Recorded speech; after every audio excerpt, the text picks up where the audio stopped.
When a man mysteriously disappears, search teams spring into action. They worked through the night with lights, with dogs. They searched the entire area. Then help comes from an unusual source. I see him walking down the sidewalk and hanging a left. Can a total stranger lead investigators to the missing man? These are the true stories of real cases and the psychics who help investigators solve their most baffling mysteries.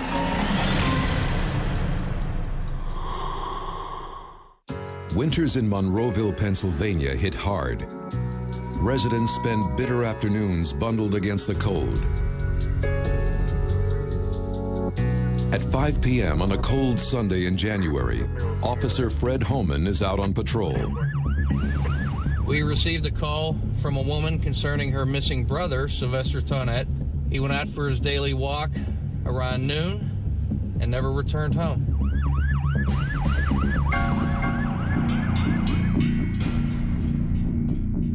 Homan asks Sylvester's sister about his daily routine. Mr. Tonett usually went for a walk around the neighborhood a few times, and this day in particular, he never came home. Temperatures are plummeting. There's no time to lose. Officer Homan retraces Tonett's walking route, but there's no sign of him or any clue to his disappearance. Probably 95% of the time you can tell if there's possibly foul play involved or if it's an actual missing persons where they got lost. But this is one of those rare cases where police have absolutely no idea what happened. It's as if Sylvester Tonett vanished into thin air. Homan reports the missing person to Detective Will Greenaway, who opens an investigation. That evening, I made sure that hospitals were notified, all of the local shelters, local police departments bordering our area.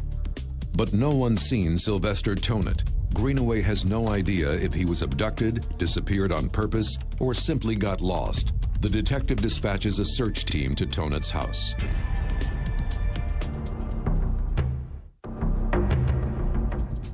Police use the missing man's hat to scent the dogs, but team leader Ron Wispeth isn't optimistic.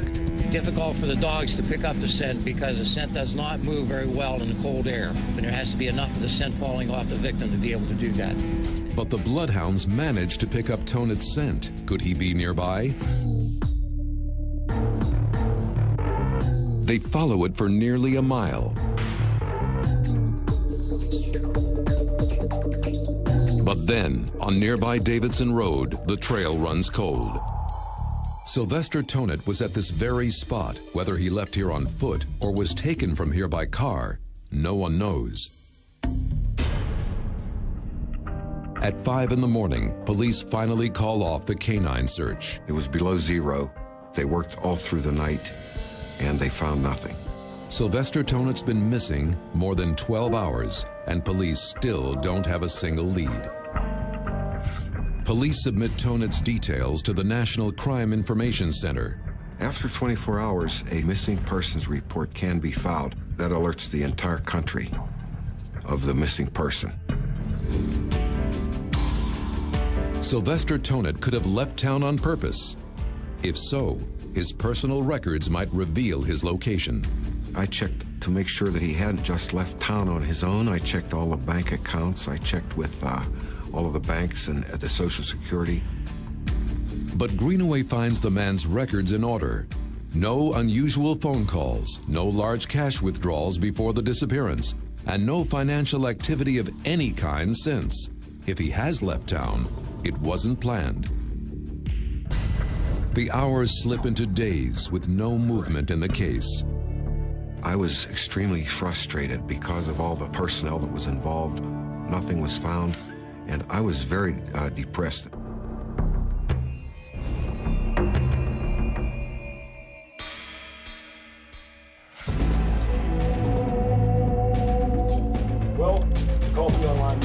Several days have passed. Sylvester Tonett's sister calls police with an unusual request. She's desperate and wants Greenaway to contact a psychic named Nancy Meyer for help with the search. I didn't feel very comfortable with the idea because I was very skeptical, and I had never worked with a psychic before. But with nowhere else to turn, he's willing to give it a shot. For more than 30 years, psychic Nancy Meyer has been helping police solve some of their most frustrating cases. She agrees to help find Sylvester Tonet. They just said that he had disappeared, and at that point in time, they had no idea whether he had been abducted, had been a victim of foul play, or just gotten lost. Meyer asks for the missing man's name, the date he disappeared, and a photograph. When I'm working on a missing persons case, I need a snapshot that shows the eyes of the person that's missing that allows me to study their thought pattern. Detective Greenaway, please. Yeah, I'm gonna put you on the speakerphone. Right. It was difficult to get started on the Tonet case because the photograph I received was a group photograph and the image of Mr. Tonet wasn't clear. You could not really see his eyes.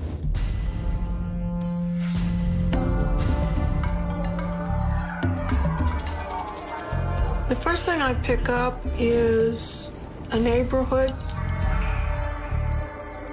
I see him walking down the sidewalk and hanging a left. I'm getting a man, I can't see him clearly because he's in the shadow. I can sense that he wants to ask Sylvester something. Who was the mystery man, the last person to see Tonet on his walk, or the person responsible for his disappearance? It was a new lead that I thought perhaps the possibility that foul play may have been involved. Is there anything else that you see? There's a group of buildings coming up that's not neighborhood-like. There's a convenience store, and there's a church. The skeptical detective is stunned. Meyer's description sounds just like Davidson Road, not far from where the dogs lost Tonet's scent. This road matches the road in Nancy's vision. It has the shops, it has the church, and it's approximately 1 mile from Mr. Tonet's residence. If he did have that encounter with the mystery man, it probably happened here. Police canvass the neighborhood for witnesses. That night, their efforts pay off. A man who lives nearby is a friend of Sylvester Tonet. He admits to meeting with Tonet the day he disappeared. The friend did confirm that Mr. Tonet was there to visit with him earlier in the afternoon. Police think they found the mystery man in Meyer's vision, but his encounter with Tonet seems less ominous than the psychic predicted. The friend did not report anything out of the ordinary with Mr. Tonet. He was fine and heading home.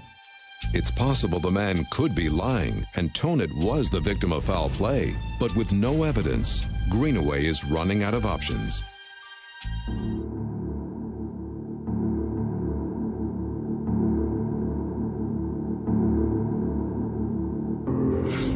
Detective Will Greenaway gets a call from Nancy Meyer. Can she jumpstart this stalled investigation? Meyer asks to do a second reading. She's certain she can zero in on Sylvester Tonet if she could have a piece of his clothing. See what I can get from the family, okay? It's been my experience that if the photograph doesn't give me enough information, then I can switch to an object that belonged to the person. It needs to, however, be an object of some significance emotionally or something used constantly. I was willing to give this a try because at that point, I was ready for anything. Greenaway gives Meyer Sylvester's favorite hat. This is good. I'm getting a lot of feeling of his personality here. When I had the opportunity to hold the hat, it linked me immediately with his thoughts. The photograph had not done that.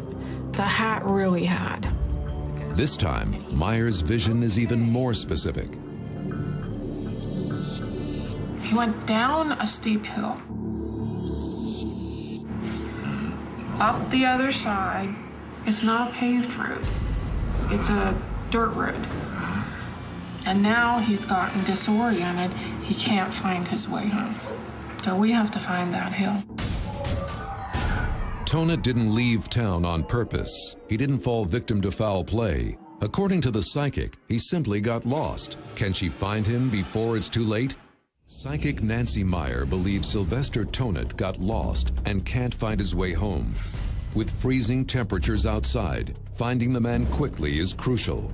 Meyer tries to tune in to Tonett's whereabouts. I had a pretty good image of where he was, and it involved a big hill and a two-lane highway, a short dirt road, heavily forested area.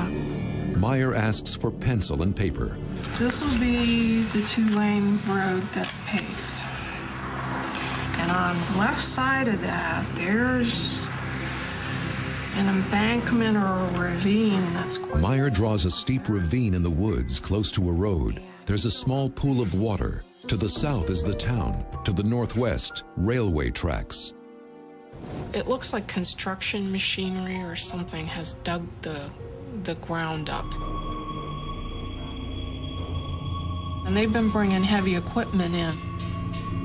Meyer makes a bold prediction. Okay, if you look right in this area, this is where you're going to find him.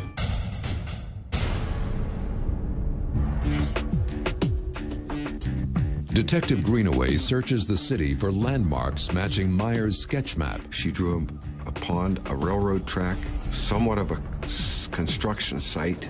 At that time, at Monroeville, there was construction going on everywhere. There were new homes being built. There were businesses being built.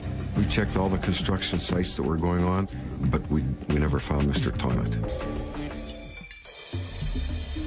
Greenaway is ready to give up chasing psychic visions when something catches his eye. There was a pond which was in close proximity to where Mr. Tonett took his daily walks. And on Nancy's sketch, she had a pond.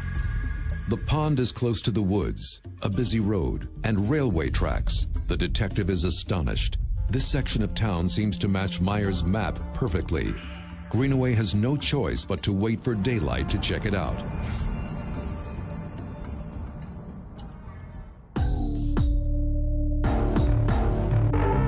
Greenaway fears the worst. Sylvester Tonett could have drowned. Volunteers from the fire department will try to find out. With temperatures well below freezing, it's an extremely dangerous mission. They had to cut a hole through the ice to get into the pond, and because of the weather conditions. The divers braved the frigid water, searching for Tonett's body.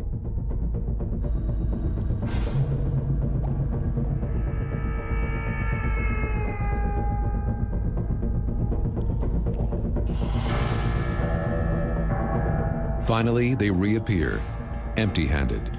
Sylvester Tonett hasn't drowned. When he was not found in the pond, my emotions were that I was somewhat relieved. At this point, I did not give up hope. I never gave up hope because there's always the possibility that he still can be found somewhere, hopefully alive. Every attempt to locate Sylvester Tonett has failed, but Nancy Meyer is certain she's getting closer to the missing man. She asks to visit his home. In this case, that was necessary because I wasn't getting enough of a clear feel of his thought pattern.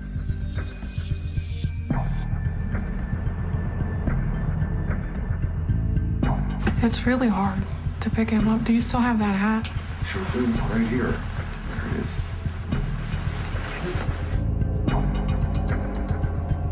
The minute I had the hat in my hands, I started getting that driven feeling that happens.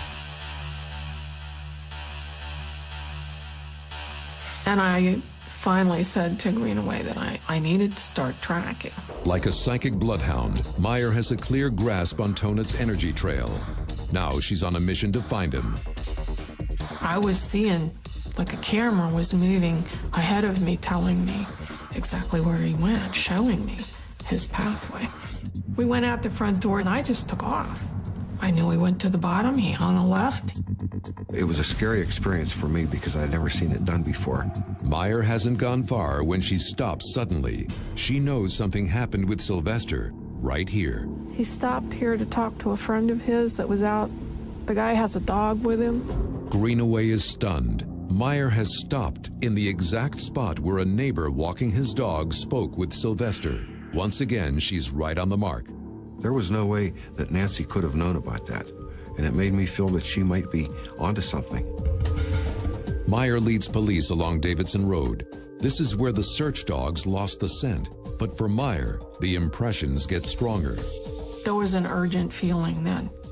He was near there, I knew he was near there, and I wanted to be there. Meyer asks for a map. She points to the wooded hill next to Davidson Road. It's a strong and very powerful feeling in my mind that I refer to as a knowing. I knew he had turned left off of that road. The police drive Meyer to the woods. From there, the search continues on foot. I still had the hat, and I started feeling that pull again. I knew I was headed right for him. I knew it. I was headed right at Sylvester. Will they find the missing man alive? In the hunt for Sylvester Tonett, Nancy Meyer leads police to the edge of a steep embankment in the woods. She's certain the missing man is down in the ravine. The ravine itself tied in with everything that Nancy had told us by her sketches, and she said we would find Mr. Tonett near that ravine. I knew he was right there. I knew we were practically on top of him. Meyer pinpoints exactly where to look, but they can't climb down. To search the area, they'll need to come up the ravine with a canine unit. I thought, this time we're going to get right to the spot right now, no more delays. A storm sweeps in, but the search and rescue team decides to forge ahead. Conditions could not be worse. They drive to the base of the ravine along an old mining road. Volunteers from the fire department join the search. It's a huge operation based entirely on a psychic's hunch. We're going to break up into groups here, or just spread out? The searchers head to the foot of the ravine. We're going to send a team up through the ravine with a dog handler at the front, moving the rest of the team to the left and right of the stream as far uphill as we can.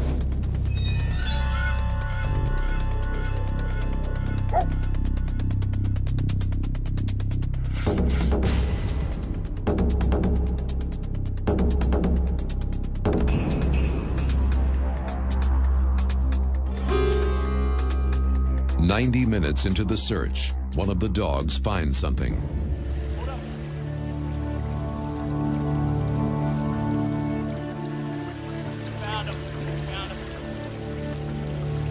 Well, as we came up through the ravine, the dog alerted. The handler went over towards where the dog was alerting. There, frozen to death, is the body of Sylvester Tonett. It's exactly where Meyer had indicated.